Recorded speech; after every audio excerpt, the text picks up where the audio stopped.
In other news, a 2,000-year-old mikveh, or Jewish ritual bath, has now made its way to its new permanent location at the nearby kibbutz Hanaton of the Lower Galilee. Discovered in the first week of June this year during preparations for a highway's construction, the mikveh at Netivei Israel sat at the heart of a Roman-era farmstead, a farm that was destined to be destroyed by an earthquake 1,700 years ago and abandoned 300 years after that. But at any rate, local efforts in cooperation with antiquities officials have now brought the mikveh to kibbutz Hanaton, where the 57-ton artifact will be repaired and put back to use. And finally, while mikvehs are not entirely uncommon to find in the region, this particular bath reveals new insights into Jewish life during the Second Temple period. Specifically, it's the first hard evidence that there even was an established Jewish settlement in the area at that time.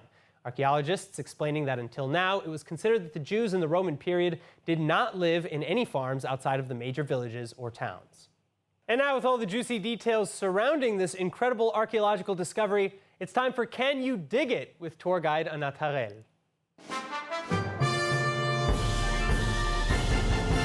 Anat, I love that intro. Thanks so much for being with us.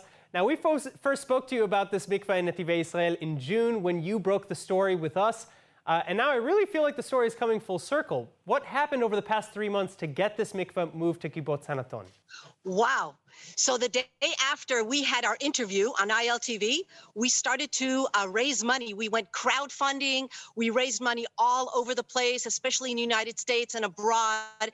And we started talking to all kinds of organizations with the Jezreel Valley Regional District, and the Israel Antiquities Authority helped us out a lot.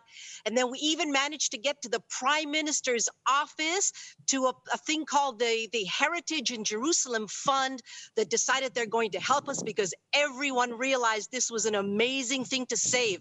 We had to save this mikveh from being covered up by concrete. Absolutely. Well, and then I understand now that it's being moved to kibbutz Hanaton nearby and that they're actually going to put it to use. Well, you see behind me, it's right behind me. What happened yesterday, after 3 weeks of sawing it out of the ground, it was in limestone. The bedrock was limestone. They sawed it out. They lifted it up. They brought it all the way to the kibbutz, and they placed it right here behind me next to the mikveh that we have. We have an active mikveh on our kibbutz. We are a religious kibbutz, multi-denominational. We have a mikveh that is open to everyone.